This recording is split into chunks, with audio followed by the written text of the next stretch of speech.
Jen Schrader, and this is Behind the Springs, conversations with the people working for you in Colorado Springs, Olympic City, USA.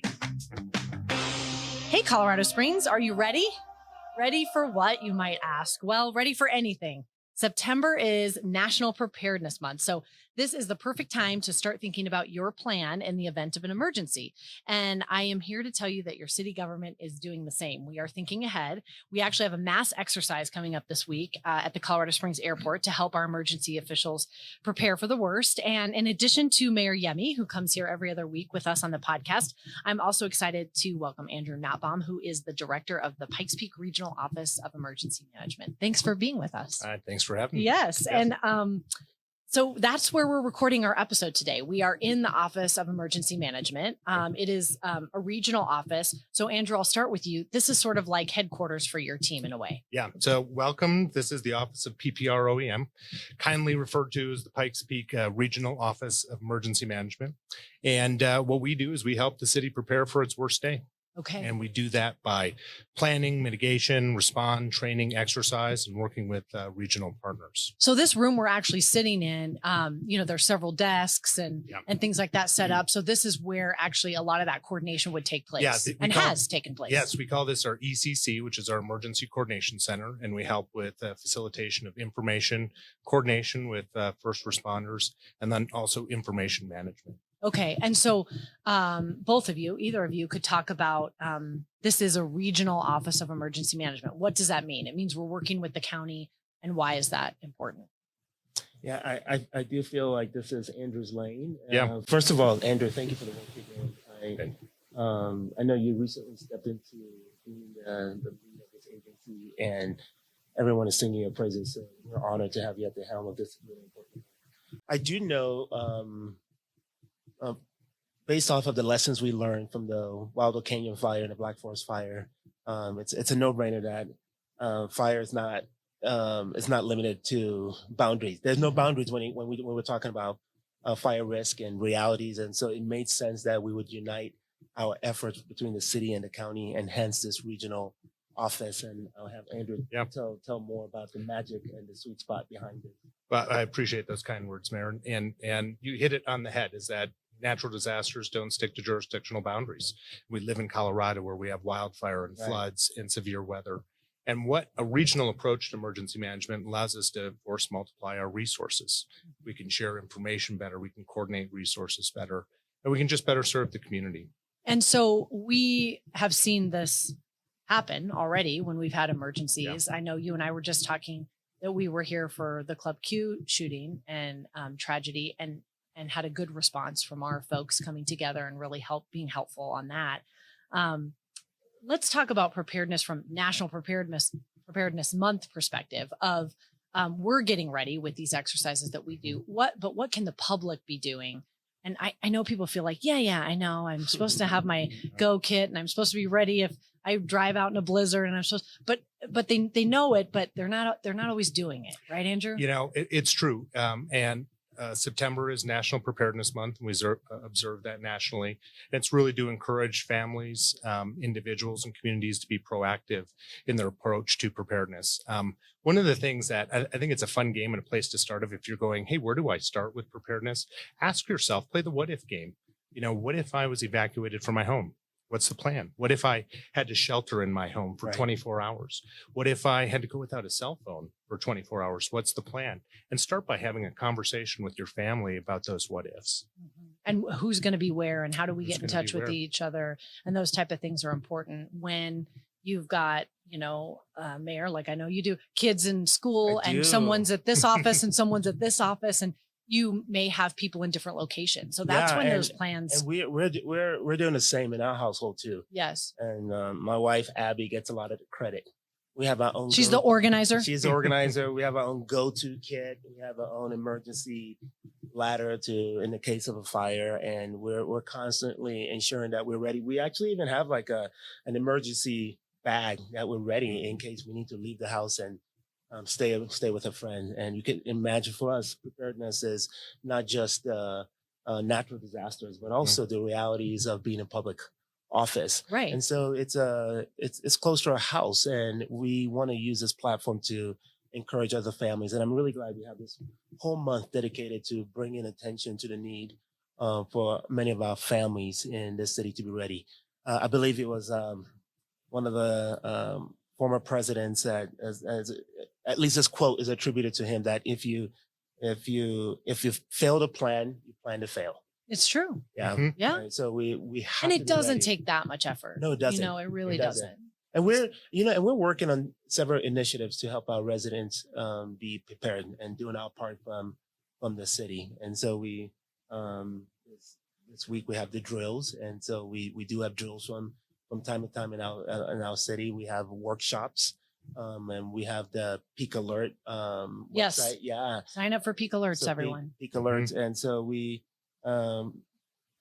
I wouldn't say that we're perfect, but we're continually trying to be a better version of ourselves and ensure using our platform to help our residents get ready. And that's a good way to put it. Nobody is. Nobody's perfect. Start somewhere, though. Right. Don't be doing nothing. Yes, don't do nothing. Because even those small steps really matter. And especially as we head into winter, Mhm. winter driving and winter weather and severe storms, really important things to remember. And as you mentioned, we just had a few other initiatives and proclamations you had at City Council. Yesterday at City Council, I participated in 3 different proclamation and resolutions really that were voted by my colleagues at City Council, and each of these were all 9 members voted yes. And we did a resolution, our own local emphasis on fire preparedness month for the month of October, because that's probably, of all the natural disasters that Andrew has talked about, that one is the one we hear the most from our residents. And we use that opportunity to also recognize our fire department and the national award that they received. And the folks from DC were there to help present that award. That's exciting. They're doing great work. They're doing great work. And so we had that. We did a resolution and a proclamation to shine light and emphasis on our law enforcement officers. So October locally for us is Police Appreciation Month. And you might be seeing billboards around town that says, if you see a cop, thank a cop. We do need to thank them. They do have a hard job.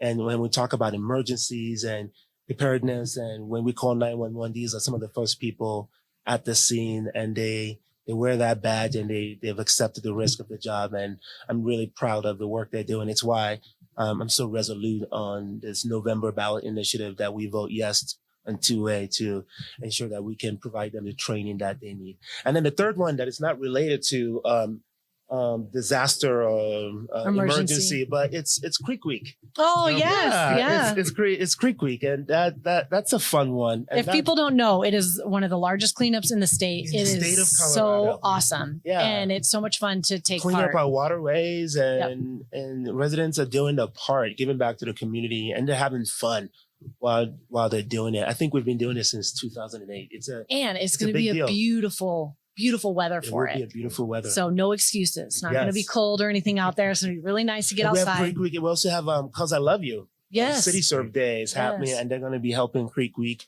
and that's where that nonprofit deploys thousands of people to serve the And city. I know a lot of companies around Colorado Springs really, get groups together to go do it together. Right. As coworkers or as family or as friends. And you're right. Then it makes it a lot more fun. It makes it a lot more fun. And the general theme I'm picking up as we're talking about this is encouraging residents to do their part. Yes. Whether it's to be prepared, We need your help. whether it's to be proactive. Yes. And in caring for our community, we can't do this by ourselves. We need your help. That's I very often true. say it takes all of us to ensure that Colorado Springs become that world-class American city. Well, you like to say a lot, together we are Colorado Together, Springs. we are Colorado Springs. But- It's very appropriate for this conversation. but it's really true because Yeah. we can't do it without one another. I mean, Exactly. I know that the public needs the services that we provide, like your team here at OEM, Andrew, and so many people that are doing, basic city essential services out there. Mhm. But at the same time, when emergency strikes, we do need that Right. teamwork. Absolutely. Makes the dream work. So Did you just say teamwork makes the dream it work? does. We say, I that like in, that. we say that in my household. We got to remind everyone in the family of that, right? That's our new city slogan. You're gonna get- Teamwork makes the dream Get some work. T-shirts printed up with that on it. So what else have you been what have you been doing since we spoke last, and what else do you want to tell residents Yeah, during this so update? we're talking about being prepared and being ready. I mentioned that at my first State of the City address, not quite 2 weeks ago. But I gave my first State of the City, reported on first 100 days and what we've all accomplished as a team, and to a packed house of almost 1,000 people. I was able to honor my predecessor, John Suthers, and with the Spirit of the Springs Lifetime Achievement Award. It was so perfect for me to be able to hand him that award, and it felt very symbolic to do that in that moment. And by the way, I made that decision a year ago from that event when I was still a mayoral candidate. And I listened. Oh, when he was giving his State of the City. I listened to his last State of the City address, and there were moments that he had tears in his eyes, and I realized how much he loved this city. And he talked about 35 years of public service. And I leaned over to my campaign team member and I said, her name is also Jen. I said, Jen, I'm giving him this award next year. She looked at me bewildered. First of all, that's impressive. Second of all, how do you know? But we haven't won the campaign. You said, I just know. I said, I just know. And so it was just so beautiful and full circle. And just by way of reminder, I reported on the three buckets of what we've been trying to accomplish over the last 100 days. And bucket number one is to build support within government.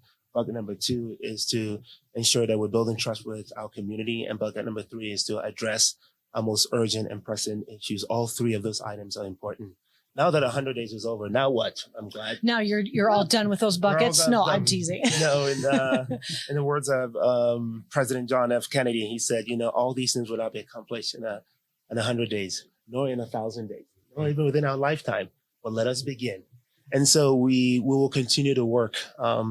In this next few weeks and month, I have told my senior team that we will be doing strategic doing. Strategic doing. Strategic doing. Okay. It's a way of taking great plans that often sit on the shelf and actually putting them into action with people in collaboration and in measurable results and over a 30-day period of time. So the city team members will begin to hear me talk a lot about strategic doing. We've received information from the listening tours, from our public safety team, from our solutions team. Thank you to the community for giving us such a treasure of information. Now it's time to begin to analyze and execute. And that's what we're going to be doing in this next few months.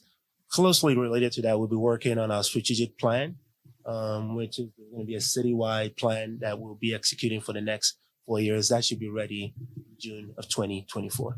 Okay. So you're not slowing down. Nope, we're not slowing down. You said that last time. You're staying true to your word. Yes, we're not slowing down. And staying busy. I'm not slowing down, which means the team is not slowing down. But also, the team will be hearing a lot of thank yous and kudos from me, because that's also important to me. And I should mention, speaking of the team, the employee engagement survey was something that made its way to my desk very early. If you're a city team member and you took that, you responded to that survey, first of all, thank you. And if you're wondering, what are we going to do with that? I'm listening, and I want to keep listening. We developed an internal team, a cross-section of team members from leadership to line level folks who are part of that team that helping to execute some of those plans. And so one of the asks of me is that I do an internal listening tour, just like I did with the community. You're going to listen to our own team. Within with our own team, because that's important. Our strategic plan is a combination of information we're receiving from the wider community, as well as the city employees who do the job. So it's important for me that I'm also hearing their input and feedback, and that information will also put into action, and ultimately it will make its way into our strategic plan. Well, and so I think if residents are listening, it's like you want a happy city team, because that means they're delivering what you need, right? Exactly. I mean, it really impacts everyone. Right. So Right. It has a deep impact. Right. Okay. Well, thank you both for being here. It's a joy to be here. I'm really proud of the work you guys are doing. Thank you. And every time I walk in here, and hopefully it's not going to be Under an hopefully emergency. hopefully Yes. I'm not coming here a lot, but even though I want to come here and visit you guys, but I just want to point out that for the level of the work that you do, your team members always have a smile on their face, and it's a testament to your leadership. I met with the public works, part of the public works team today. This is the operations and maintenance team today. Oh yeah. All 200 of them. It was fun. I mean, they had like So these are our streets crews, our pothole crews. Yes. Crew, cleanup, Yeah. 2C, PPRTA. Yeah, they're doing all folks the that, repairs. when you go and see a Go COS app and you report something about your sidewalk or a pothole, these are the women and men that show up to deliver. First of all, they all had smiles on their faces. Oh, good. Yeah, they just had so much joy. And two, they were all passionate about their work. Yeah. And I'm so proud of them. So if you were there and you're listening to this podcast, thank you.